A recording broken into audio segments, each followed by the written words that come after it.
और शुरू करने से पहले a brief introduction about me. मेरा नाम है सौरभ शर्मा। मैं आपका इंस्ट्रक्टर हूँ for quantitative aptitude and numerical ability for your CSAT portion.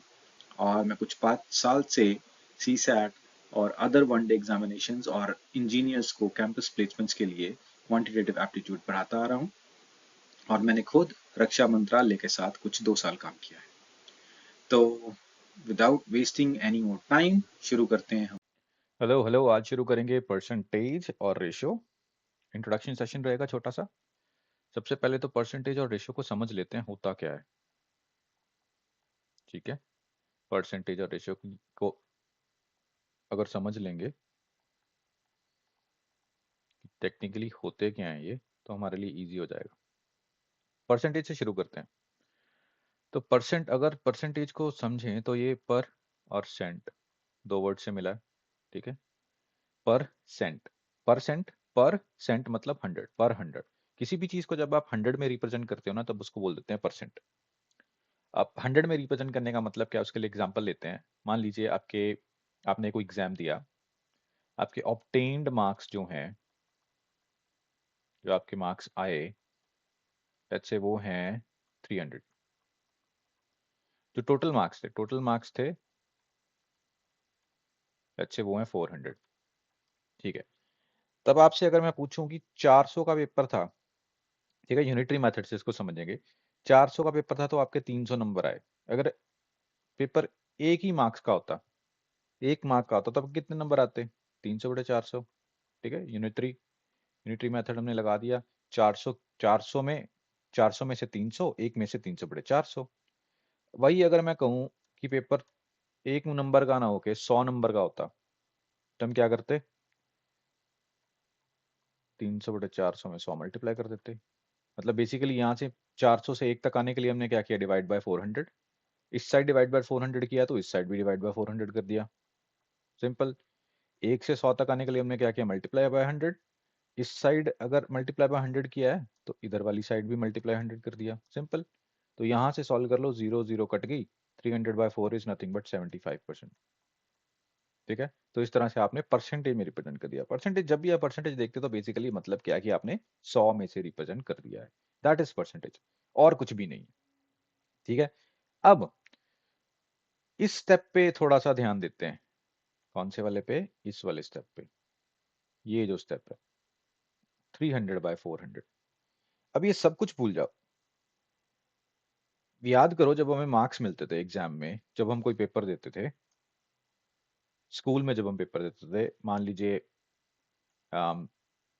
25 mark का कोई टेस्ट था, तो उसमें से अगर आपने 24 या 23 कुछ भी स्कोर किया, लेट्स से 24 स्कोर किया, तो टीचर इस तरह से लिख देती थी 24/25, और उस पर राउंड मार देती थी, है ना। तो बेसिकली दिखाने का मतलब ये है ना कि 24 आए कितने में से? 25 में से। अब इसको अगर परसेंटेज में रिप्रेजेंट करना है तो इंटू 100 कर देंगे, ये 4 पे कट जाएगा, तो 96%। ठीक है ना। 25 है तो 24 है, 100 में होगा तो 100 गुना करके दिखा देंगे। तो बेसिकली यहाँ पे 24/25 जब हमने लिखा, तो हमने इसको रेशियो में रिप्रेजेंट कर दिया ना। तो अब हमने इसको रेशियो में रिप्रेजेंट कर दिया। इसको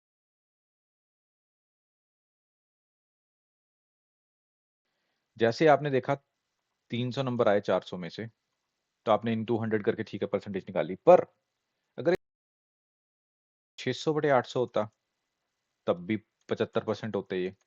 ठीक है, ऊपर और नीचे मैंने दोनों में दो मल्टीप्लाई कर दिया, कोई फर्क नहीं पड़ा। 600/800 ना होके ये 150/200 होता, तो भी ये 75% होता। डिवाइड बाय 2 कर दिया ऊपर नीचे। ये 300/400 ना होके अगर 3/4 भी होता, तब भी 75% होता। ठीक है, तो ये है कॉन्सेप्ट का रेशियो का। This is ratio. ये रेशियो क्या है? रेशियो बेसिकली कंपैरिजन है।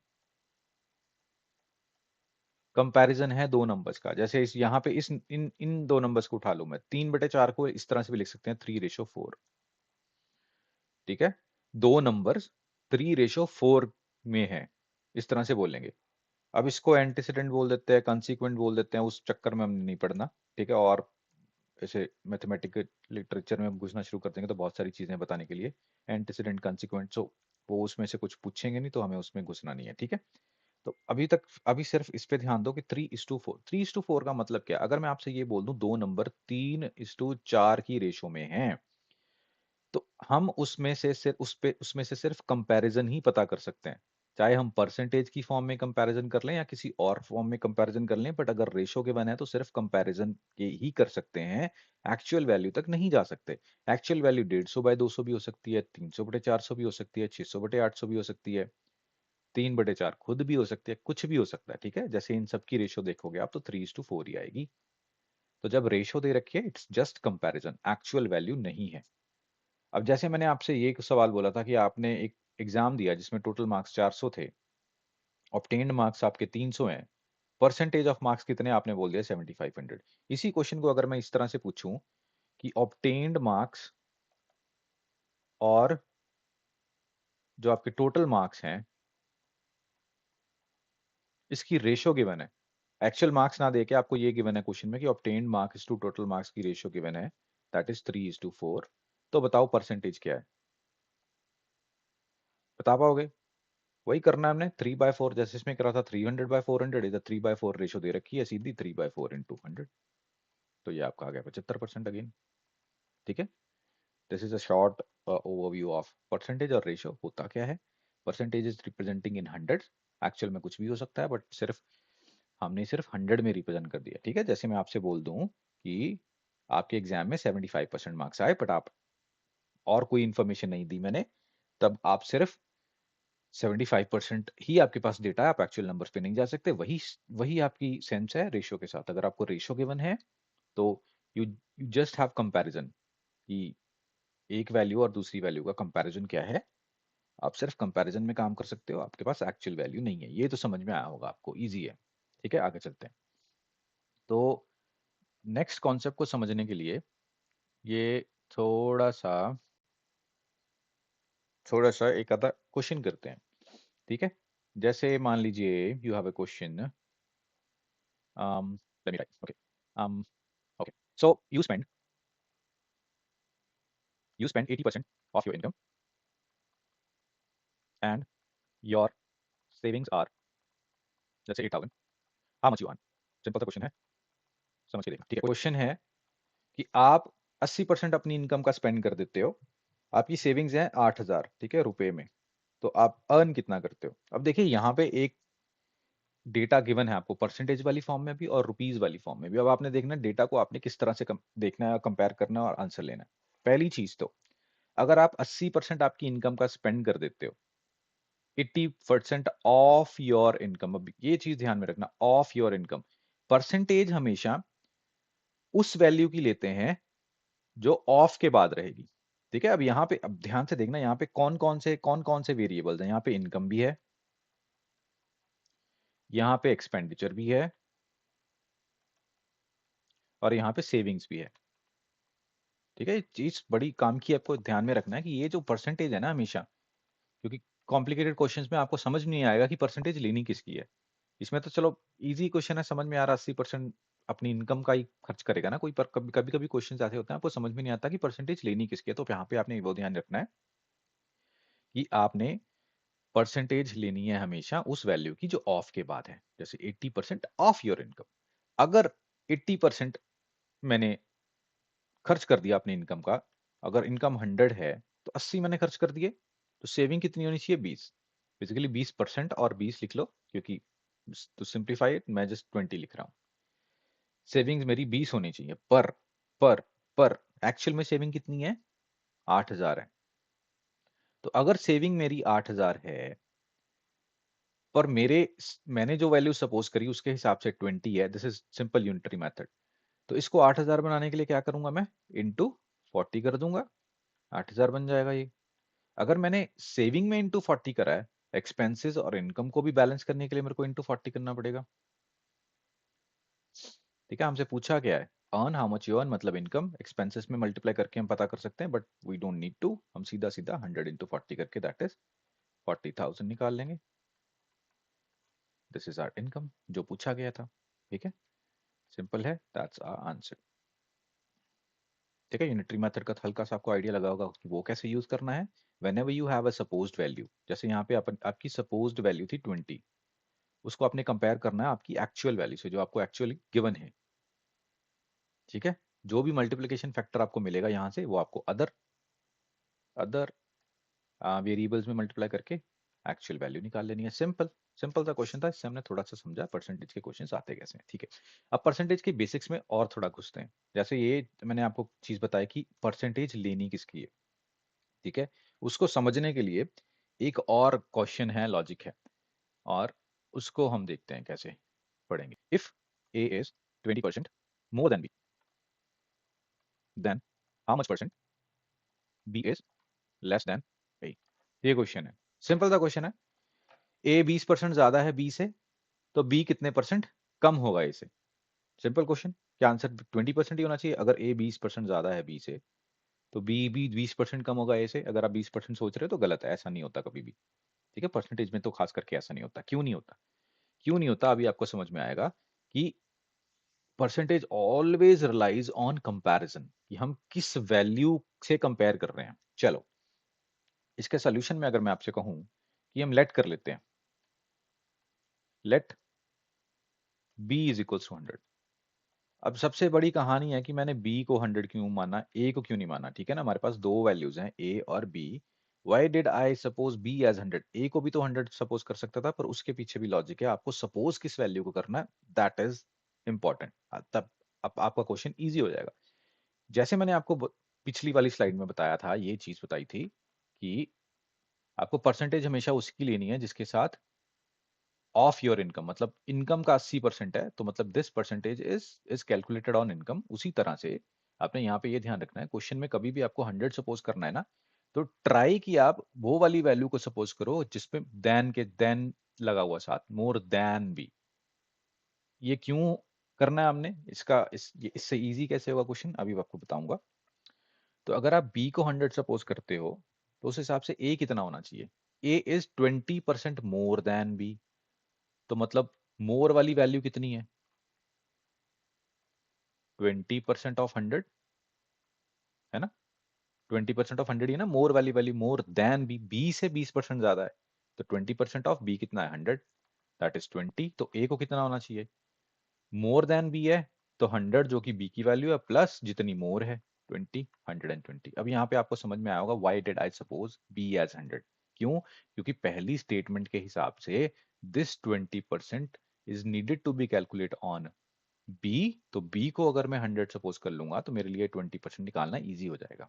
आपको मैं ए को 100 सपोज करके भी बताऊंगा, उसमें क्या जो लॉजिक हो, क्या लोचा होगा, वो भी करेंगे। पहले अभी इस क्वेश्चन को अच्छे से समझ लेते हैं। तो पहला स्टेप मैंने देखा, कंपैरिजन केस के साथ बी के साथ, टैन के साथ बी लगा हुआ, तो उसको 100 सपोज कर लिया, इस परसेंटेज को कैलकुलेट किया, और फिर देख लिया ए इज मोर है तो ऐड कर दिया। वही लेस होता तो यहाँ पे सब ट्रैक करते। चलो, पहला पार्ट, पहली स्टेटमेंट को हमने हमने सॉल्व कर लिया। अब दूसरी, then how much percent B is less than A, B A से कितना कम है। अब नंबर्स में, एक्चुअल मतलब इन नंबर्स में जो मेरे को ये नंबर्स दिख रहे हैं, इनमें बी कितना कम है? ऑब्वियसली 20। ठीक है ना, लेस वाली वैल्यू यहाँ पे, जैसे मोर वैल्यू निकाली थी हमने, लेस वैल्यू कितनी है? 120 माइनस 100, दैट इज 20। ठीक है, तो परसेंटेज क्या होगी? अब परसेंटेज पूछ किसका रहा है, ध्यान से देखना। How much percent B is less than A, मतलब यहाँ पे कंपैरिजन ए से पूछ रखा है उसने, तो यहाँ पे डिनोमिनेटर में क्या होगा? ए। डिनोमिनेटर में क्या होगा? ए, दैट इज 120। और लेस वाली वैल्यू कितनी है? 20 इंटू 100, दिस इज परसेंटेज। आपको ध्यान में रखना है, आपको कभी भी परसेंटेज निकालनी है, परसेंटेज निकालनी है, तो आपको ये चीज याद रखनी है। पहली चीज, मोर और लेस वैल्यू। ठीक है, वो वाली वैल्यू जिसकी परसेंटेज हमने निकालनी है। या इसको अगर मैं ज्यादा जनरलाइज कर दूं, इस क्वेश्चन के हिसाब से मोर या लेस वैल्यू आ जाएगी divided by value of comparison. अब वैल्यू ऑफ कंपैरिजन वही होगी हमेशा जिसके साथ देन लगा हुआ है, into 100। More and less value, अगर मोर एंड लेस वाला क्वेश्चन होगा तो मोर एंड लेस वैल्यू, अगर कुछ और तरह का क्वेश्चन होगा तो एक्चुअल में जिसको हमने परसेंटेज में रिप्रेजेंट करना है। यहां पे अगर मैं लिख लेता हूं, the value which is needed to be represented as percentage। तो ये लॉजिक है। ओ सॉरी, एज परसेंटेज, तो ये लॉजिक है। तो आपने बस इस तरह से इसको ध्यान में रखना है। कभी भी आपको परसेंटेज निकालनी है, वो वाली वैल्यू जिसकी परसेंटेज आपको बतानी है, divide by value of comparison, जिसके हिसाब से बतानी है। जैसे इस स्टेटमेंट में साफ साफ पता चल रहा है, वैल्यू ऑफ कंपैरिजन क्या है, less, B is less, less वाली वैल्यू ऊपर आ गई, लेस वाली वैल्यू किससे, कंपेयर, वैल्यू ऑफ कंपैरिजन क्या है, देन ए, तो नीचे ए, तो 20 डिवाइड बाय 120 इंटू 100, सिंपल। ठीक है। अब इसी क्वेश्चन को अगर मैं इस क्वेश्चन में पहली स्टेटमेंट में, अब यहाँ पे ये देख लेते हैं, इस क्वेश्चन में अगर मैं पहली स्टेटमेंट में ए को 100 सपोज कर लेता, अगर मैं ए को 100 सपोज कर लेता, मेरी पहली स्टेटमेंट के हिसाब से कंपैरिजन तो मैं बी के साथ कर रहा हूं, तो क्या यहाँ पे जो मोर वैल्यू है वो 20 ले पाता मैं?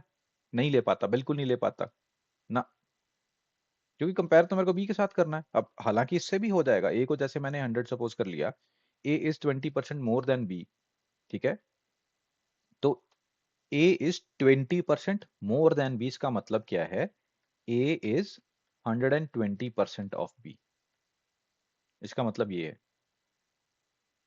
ठीक है, इन अदर वर्ड्स अगर मैं कहूं कि एक वैल्यू 20% ज्यादा है दूसरी वैल्यू से, तो वो वैल्यू 120% होगी दूसरी वैल्यू का।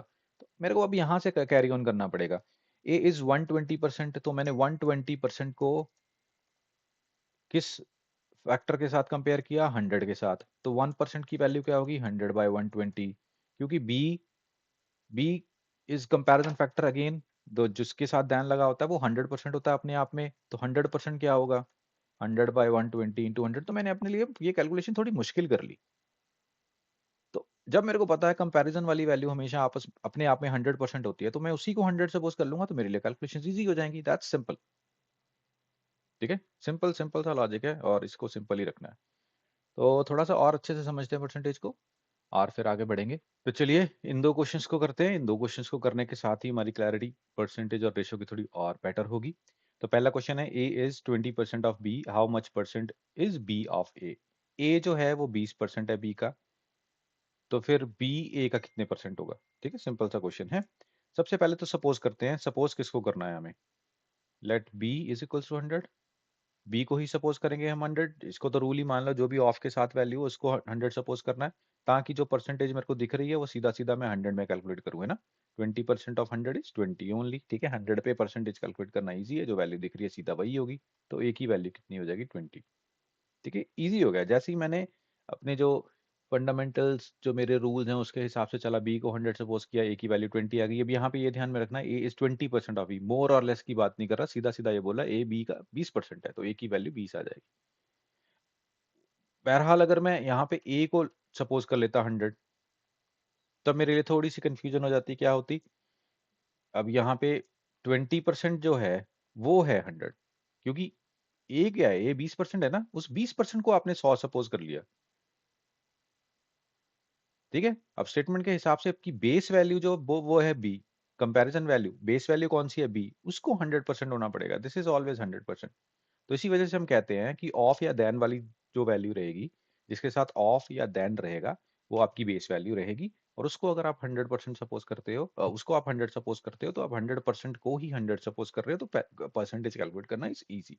That is the the reason behind की व्हाई वी से कि जो ऑफ या देन वाली वैल्यू है उसी को आप 100 सपोज कर लो, सिंपल रहता है। चलो ठीक है, वापस आते हैं अपने कॉन्सेप्ट पे। बी को मैंने 100 सपोज कर लिया, ए आ गया 20। क्वेश्चन ये है, अब क्वेश्चन का पार्ट क्या है, how much percent is B of A, B A का कितने परसेंट है। जब भी हम परसेंटेज कैलकुलेट करते हैं ना, तो एक बात ध्यान में रखना, कुछ इस तरह से होता है कॉन्सेप्ट, ऊपर एक वैल्यू होती है, नीचे एक वैल्यू होती है, और इंटू 100, है ना, यही होता है। अब ऊपर और नीचे में वैल्यूज डालनी कौन सी है, ऊपर हमेशा आपकी रहेगी परसेंट वैल्यू, ऊपर कौन सी रहेगी आपकी हमेशा, परसेंट वैल्यू, और नीचे रहेगी बेस वैल्यू। ऊपर हमेशा रहेगी परसेंट वैल्यू, परसेंट वैल्यू का मतलब क्या है अभी समझाता हूँ, नीचे रहेगी बेस वैल्यू। परसेंट वैल्यू वो वाली वैल्यू जिसको परसेंट में दिखाना है, जिस भी वैल्यू को परसेंट में दिखाना है, ऊपर वो रहेगी। बेस वैल्यू वो होगी जिसके कंपैरिजन में दिखाना है।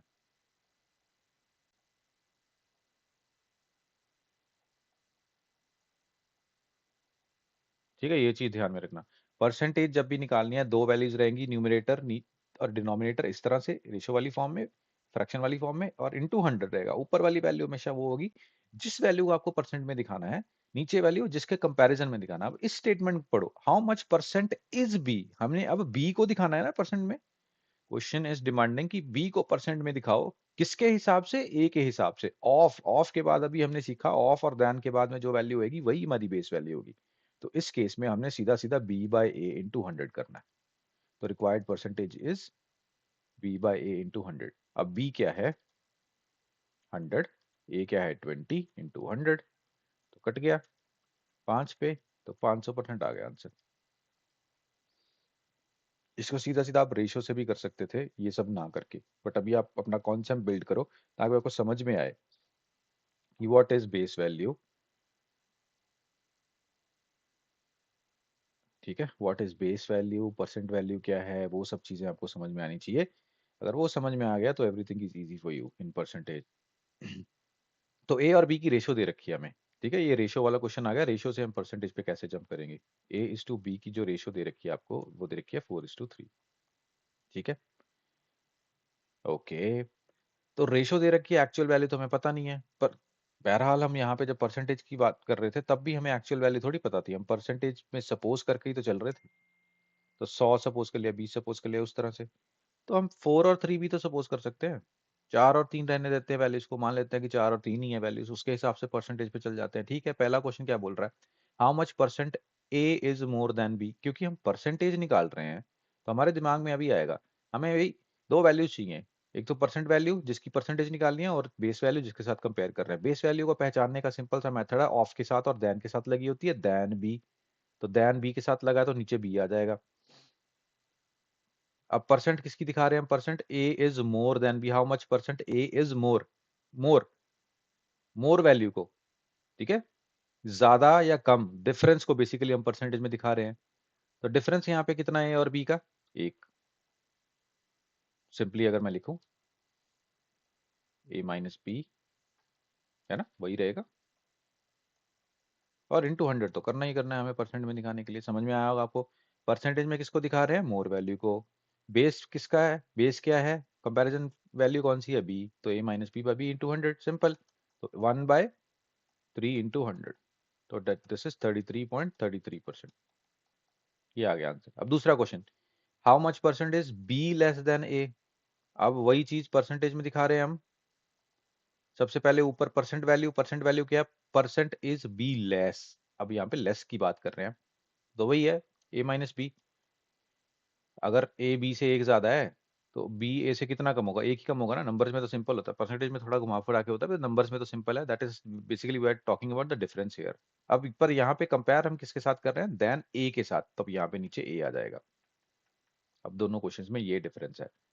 अब यहाँ पे 1/4 इंटू 100 आ जाएगा, क्योंकि ए की वैल्यू 4 है, तो यहाँ पे आ गया 25%।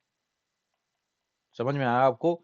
लॉजिक सिंपल है, इतना सा बस आपने दिमाग में रखना है। पहली चीज परसेंटेज, जब भी हम परसेंटेज में दिखाएंगे तो हमें दो चीजें फाइंड आउट करनी है। कौन सी, पहली पहली जो चीज है वो है आपकी परसेंट वैल्यू। आपको पहले ये कंफर्म करना है कि परसेंट वैल्यू क्या है। परसेंट वैल्यू मतलब किस वैल्यू को आप परसेंटेज में रिप्रेजेंट कर रहे हो, परसेंटेज में भाई दिखा किसको रहे हो। और फिर नीचे बेस वैल्यू, कंपैरिजन वैल्यू। अरे भाई परसेंटेज में दिखा रहे हैं तो किसी कंपैरिजन में ही दिखाएंगे ना, किसके कंपैरिजन में है ये, तो वो चीज आया समझ में।